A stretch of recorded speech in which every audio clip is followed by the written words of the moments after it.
আমাদের বাবা কিছু বোঝে না কিছু। আমার মায়ের কাল ভাত না খাওয়া, আমার মায়ের দুপুরে খায় নাই। তখনও দুপুরের ভাত চুলায়, রান্না শেষ না হওয়ায় মা কিছুক্ষণ অপেক্ষা করতে বলে প্লাস্টিকের বস্তা দিয়ে মেয়েকে পাঠিয়েছিলেন প্রতিবেশীর বাসায়।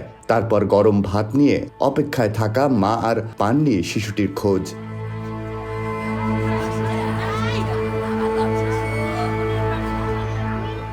পরদিন সকালে পাশের একটি বাড়ির দরজার সামনে মেলে ১৩ বছর বয়সী ওই শিশুর মরদেহ।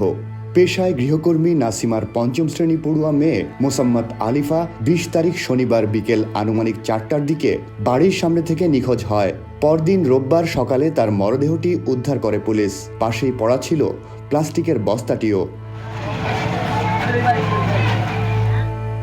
আলিফার বাবা ব্যাটারি চালিত রিকশা চালক মোহাম্মদ আলী বলেন, রাত ৩:৩০ পর্যন্ত খোঁজাখুঁজি করেও সন্তানের সন্ধান পাননি। সকালবেলা আমার এক বড় ভাই ফজর নামাজ পড়তে গেছে, যাবার টাইমে নামাজ পড়া আসার টাইমে দেখে, যাবার টাইমে দেখে নাকি আসার টাইমে এসে দেখে যে আমার বাড়ির পাশে রাস্তায় ফালাই থুয়ে দিচ্ছে। যেমন আমার ভাইয়ের চিকের বাঁকা লইছে, আমার ভাই দেখেন নাকি হঠাৎ আমার ভাবিরে ডাক দিছে, ভাবি দেখে কইতাছে যে ওই বাড়িতে মাইয়া পায় না। যেমন আমি সেই বাসা গেছি, গিয়া কইতাছে যে আপনার মাইয়াটি, হ্যাঁ আয়সা দেখে যে হ্যাঁ এইটি এক মাইয়া।